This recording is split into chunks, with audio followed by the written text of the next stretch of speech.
মুখাপেক্ষী, সারা পৃথিবী তার মুখাপেক্ষী, ঠিক না বেঠিক বাপেরা? 3 নাম্বার, লাম ইয়ালিদ ওয়া লাম ইউলাদ, আল্লাহ কাউকে জন্ম দেয়নি, আল্লাহকেও কেউ জন্ম দেয়নি। 4 number, it is very very important, ওয়া লাম ইয়াকুল লাহু কুফুয়ান আহাদ, তার সমকক্ষ কেউই নেই। কি বললাম বাপেরা?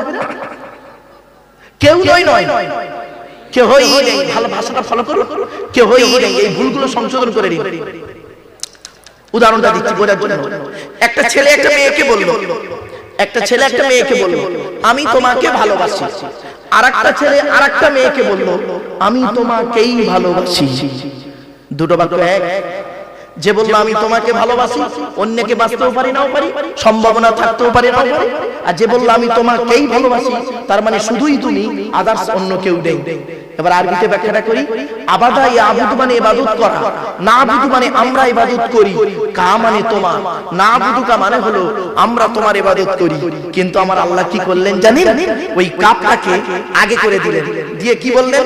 ইয়্যাকা না'বুদু ওয়া ইয়্যাকা নাস্তাঈন। আছে না বাবারা? ইয়্যাকা না'বুদুর মানে হলো আমরা তোমারই ইবাদত করি, তোমার ইবাদত নয়। ওই আয়াতের মানে যদি কোনো বক্তা করে আমরা তোমার ইবাদত করি, মানে দাঁড়াবে অন্যের ইবাদত করতেও পারি নাও পারি, সম্ভাবনা থাকতেও পারে নাও পারে। অরিজিনাল অর্থ হলো আমরা তোমারই ইবাদত করি এবং তোমারই কাছে সাহায্য প্রার্থনা করি, অন্য কারোর কাছে নয়। এই হস্যইটা যদি না দিয়েছে বাবা, বক্তাও জাহান্নামী, শ্রোতাও জাহান্নামী। দেখেছেন বাবা, ওয়াজ করা কি কঠিন। 1 ঘন্টা ওয়াজ করতে গেলে বাবা, 1 ঘন্টা লেকচার দিতে গেলে 3 ঘন্টা স্টাডি করতে হবে। সহজ জিনিস নয় গো বাবা, খুব কঠিন জিনিস। চলো এবার আসছে আল্লাহর পরিচয় দিয়ে দিয়েছি আপনাদেরকে, ক্লিয়ার? এবার আসছি আল্লাহর পরে স্থান হলো কি বলেন নবীর না? এটা একটা সূক্ষ্ম ভুল। এই ভুলটাও সংশোধন করে দিন। ম্যাক্সিমাম লোক বলে আল্লাহর স্থান হলো নবীর, না বাপেরা, নবীর নয়, নবীদের। নট অনলি নবীর হলো এক বচন, নবীদের হলো বহু বচন। যদি আপনি শুধু বলেন আল্লাহর স্থান শুধু নবীর, তাহলে এক বচন মুহাম্মদ সাল্লাল্লাহু আলাইহি ওয়াসাল্লামকে বোঝালেন। তাহলে আমানতু বিল্লাহি ওয়া মালাইকাতিহি ওয়া কুতুবিহি ওয়া রুসুলিহি শব্দটা প্লুরাল, মানে বহু বচন। ঈমানটা গড়বড় হয়ে যাবে। আমভাবে হলো আল্লাহর পরে স্থান হলো নবীদের, নবীর নয়। নবীর হলো এক বচন, নবীদের হলো বহু বচন। প্রত্যেক নবী তার জামানায় তিনি শ্রেষ্ঠ। ঈসা নবীর জামানায় ঈসা নবী শ্রেষ্ঠ, মুসা নবীর জামানায় মুসা নবী শ্রেষ্ঠ, ইব্রাহিম নবীর জামানায় ইব্রাহিম নবী শ্রেষ্ঠ, মুহাম্মদ সাল্লাল্লাহু আলাইহি ওয়াসাল্লামের জামানায় মুহাম্মদ সাল্লাল্লাহু আলাইহি ওয়াসাল্লাম শ্রেষ্ঠ। নবী কুলের হেড অফ দ্য ডিপার্টমেন্ট কে? সাইয়্যিদুল মুরসালিন হলেন মুহাম্মদ সাল্লাল্লাহু আলাইহি ওয়াসাল্লাম। মনে রাখবেন, হেডমাস্টারটা না টিচারের বাইরে নয়, উনি একজন টিচার। হেডমাস্টারটা টিচারের বাইরে নয়, উনি একজন টিচার। এটা মাথায় রাখবেন। এবার আসলে কোরআনের দলিলটা দিই। আল্লাহ পাক কোরআনে কি বলছে দেখি। আমানা রাসূলু বিমা উনজিলা ইলাইহি মির রাব্বিহি ওয়াল মুমিনুন কুল্লুন আমানা বিল্লাহি ওয়া মালাইকাতিহি ওয়া কুতুবিহি, তারপরে ওয়া রুসুলিহি। ওখানে বহু বচন, রাসূল শব্দটা বহু বচন, প্লুরাল। রাসূল হলো এক বচন সিঙ্গুলার, আর ওয়াহিদ আর জমা হলো কি রুসুল। লা নুফাররিকু বাইনা আহাদিম মির রুসুলিহি, আমরা রাসূলদের মধ্যে কোনোদিন কোনো পার্থক্য করি না। ইহুদিরা পার্থক্য করে, নাসারারা পার্থক্য করে, আমরা কোনোদিন কোনো পার্থক্য করি না। কাউকে উঁচু করি না, কাউকে নিচু করি না। প্রত্যেক নবীকে সম্মান করি এবং প্রত্যেক নবীর সুন্নতকে আমরা মেনে চলি। বলবো দুই একটা? আচ্ছা বলেন তো বাবারা, আমরা জানি কি দাড়ি রাখা সুন্নত, তাই তো? টুপি দেওয়া সুন্নত, তো কোন নবীর সুন্নত? এই দেখেন, আমাদের পা থেকে মাথা পর্যন্ত সব সুন্নত মুহাম্মদ নবীর নয়। আজ শুনে যান, কয়েক কটা সুন্নত বলে যাচ্ছি। আচ্ছা বাপেরা বলুন তো, ঝপঝপ আমার মাথার চুলটা ছোট না বড়? ছোট। পুরুষরা মাথার চুল ছোট করা এটা মুহাম্মদ নবীর সুন্নত নয়, এটা ইব্রাহিম নবীর সুন্নাত। জোরে বলে। এই যে গোপ রাখা, এই গোপ রেখেছেন যারা, এই গোপ রাখা মুহাম্মদ নবীর সুন্নত নয়, ইব্রাহিম নবীর সুন্নাত। কুল্লি করা মুহাম্মদ নবীর সুন্নাত নয়, ইব্রাহিম নবীর সুন্নাত। বগলের লোম, নাভির নিচের লোম 40 দিনের মধ্যে পরিষ্কার করতে হয় গো বাপ, নারী পুরুষের। এটা মুহাম্মদ নবীর সুন্নাত নয়, ইব্রাহিম নবীর সুন্নাত। হাত আর পায়ের নখ কাটা মুহাম্মদ নবীর সুন্নাত নয়, ইব্রাহিম নবীর সুন্নাত। এই লজ্জাস্থানের আগার চামড়া কাটা পুরুষরা, পুরুষ লিঙ্গের আগার অংশ কেটে বাদ দেওয়া, এই খাতনা বলে। আপনারা কি খাতনা বলেন না মুসলমানি বলে? খাতনা। এই খাতনাটা না বাবা সর্বপ্রথম কে হয়েছিল জানেন? 82 বছর বয়সে জঙ্গলে কুড়ুল দিয়ে নিজে আল্লাহর হুকুমে ইব্রাহিম খলিলুল্লাহ ইব্রাহিম নবীর সুন্নাত। আবার দেখেন এই নাভির নিচে থেকে নিয়ে হাঁটুর নিচে পর্যন্ত সতর ঢাকা, এই সতর ঢাকাটা মুহাম্মদ নবীর সুন্নাত নয়, এটা ইব্রাহিম নবীর সুন্নাত। কিয়ামতের মাঠে সর্বপ্রথম যিনি কাপড় পরবেন তিনি হলেন হযরতে ইব্রাহিম খলিলুল্লাহ। শুধু তাই নয়, এই যে আমি আপনাদের এখানে এলাম, অনেক জায়গায় যাই, মেহমানদারি করেন না, মেহমানদারি, এই মেহমানদারি করানোটা মুহাম্মদ নবীর সুন্নাত নয়, ইব্রাহিম নবীর সুন্নাত। পৃথিবীতে একজন নবী ছিলেন যিনি বিনা মেহমানে কোনোদিন খেতেন না, রাতে এবং দিনে মেহমান ছাড়া উনি খেতেন না, একা একা কোনোদিন খাননি ওই নবী, তিনি হলেন হযরতে ইব্রাহিম খলিলুল্লাহ। শুধু তাই নয়, ওযু করতে গিয়ে হাত মুখ তিনবার করে ধৌত করেন না বাপেরা, ওটা মুহাম্মদ নবীর সুন্নাত নয়, ওটা ইব্রাহিম নবীর সুন্নাত। নামাজ পড়তে গিয়ে রুকুতে গিয়ে সুবহান রাব্বিয়াল আযীম বলেন তিনবার, ওটা মুহাম্মদ নবীর সুন্নাত নয়, ওটা ইব্রাহিম নবীর সুন্নাত। সাজদায় গিয়ে সুবহান রাব্বিয়াল আলা বলেন তিনবার, ওটা মুহাম্মদ নবীর সুন্নাত নয়, ওটা ইব্রাহিম নবীর সুন্নাত। তাহলে মুহাম্মদ, আবার দেখেন পেশাব পায়খানা করে পানি ব্যবহার করেন না বাবা, বলুন না বাবা, এই পানি ব্যবহার করাটা মুহাম্মদ নবীর সুন্নাত নয়, ইব্রাহিম নবীর সুন্নাত। তাহলে মুহাম্মদ নবীর সুন্নাতটা কি গোটা কথা বলি, তবেই তো বুঝতে পারবেন কোনটা কোন নবীর সুন্নাত। সব খালি সুন্নাত, ও বাবা পার্থক্য নেই।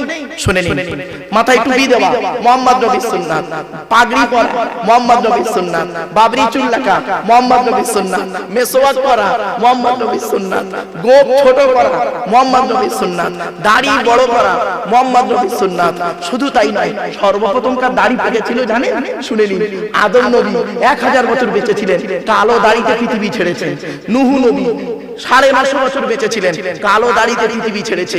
সর্বপ্রথম যার দাড়ি পেকেছিল তিনি হলেন হযরতে ইব্রাহিম নবী। 6 থেকে 7 খানা দাড়ি পেকেছে। আল্লাহকে বলছে, আল্লাহ এ কি হলো? আল্লাহ বলছে কেন? ইব্রাহিম নবী বলছে কালোর মধ্যে সাদা হয়ে গেল, ডিস কালার। আল্লাহ বলছে কেন, খারাপ লাগছে? আল্লাহ বললেন, ইব্রাহিম কালো দাড়িতে যে সম্মান আমি আল্লাহ তোমাকে দিয়েছিলাম, সাদা দাড়িতে ডবল ইজ্জত বাড়িয়ে দিলাম। এই জন্য বাপেরা, কালো দাড়ির আলেম যদি একটা বসে থাকে আর সাদা দাড়ির আলেম যদি পাশে বসে থাকে, অটোমেটিক্যালি আমার আল্লাহ পাক মুরব্বিদের ইজ্জতকে আল্লাহ বাড়িয়ে দেয়। আরো দেখেন মুহাম্মদ নবীর সুন্নাত কি? পাঞ্জাবি পরা মুহাম্মদ নবীর সুন্নাত, ভেতরে গেঞ্জি গায়ে দেওয়া মুহাম্মদ নবীর সুন্নাত।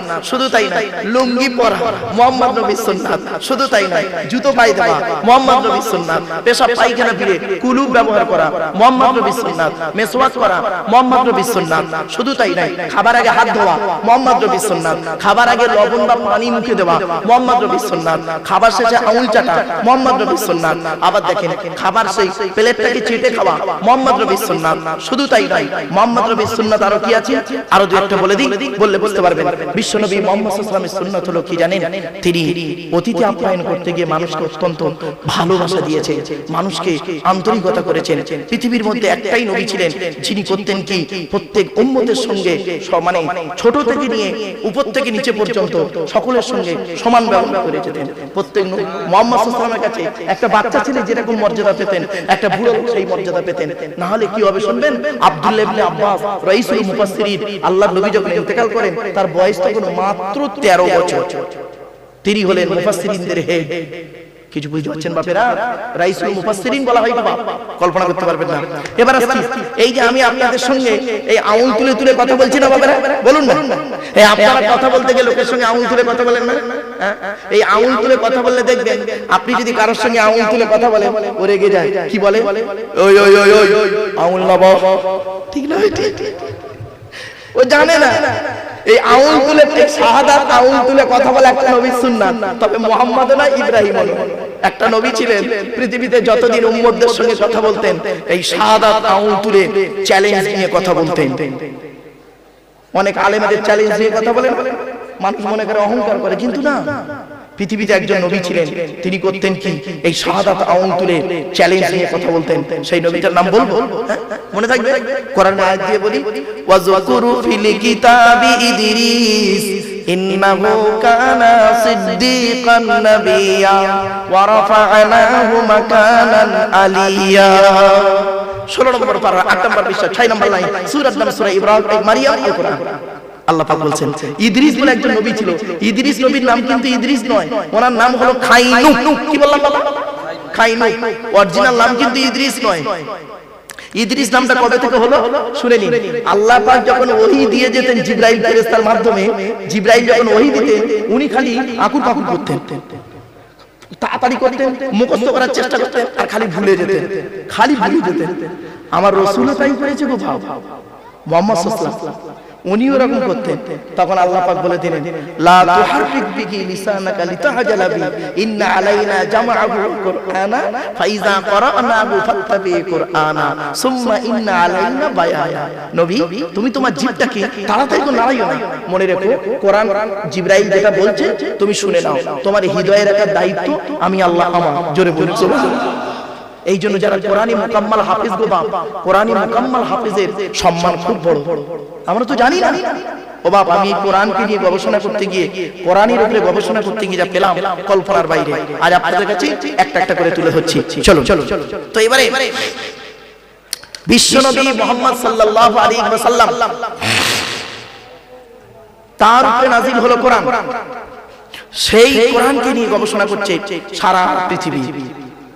আজকে আমরা কিন্তু বুঝতেই পারি না, জানতে পারি না এই কোরআনকে নিয়ে গবেষণা করছে কারা? America, London, France, Britain, Japan, Jordan, Germany ঠান্ডা করে বসে বসে কোরআনকে নিয়ে গবেষণা করছে। কারা করেছে?